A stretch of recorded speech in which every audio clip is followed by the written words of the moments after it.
Heart failure એટલે શું?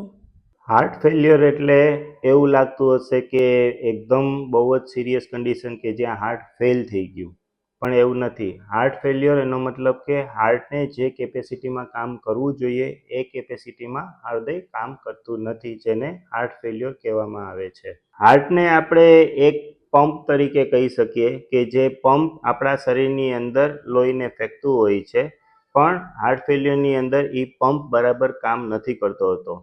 હાર્ટનું કામ હોય છે શરીરના દરેક કોષો સુધી ઓક્સિજન અને ન્યુટ્રિયન્ટ વેલ્યુવાળું બ્લડ સપ્લાય કરવાનું, કે જે હાર્ટ ફેલ્યોરની અંદર કરી શકતું નથી, જેના લીધે શરીરની અંદર જે રિક્વાયરમેન્ટ હોય છે એ પ્રમાણે હાર્ટ ફૂલફિલ નથી થતું હોતું અને એને હાર્ટ ફેલ્યોર કહેવામાં આવે છે. તો હાર્ટ ફેલ્યોરના લીધે જે શરીરની રિક્વાયરમેન્ટ પૂરી નથી થતી હોતી, એના લીધે વેરાયટી ઓફ સિમ્ટમ્સ એટલે કે જુદા જુદા પ્રકારના સિમ્ટમ્સ, રોગોના ચિહ્નો થતા હોય છે, કે જેને લીધે શરીરની અંદર અલગ અલગ તકલીફ થતી હોય છે.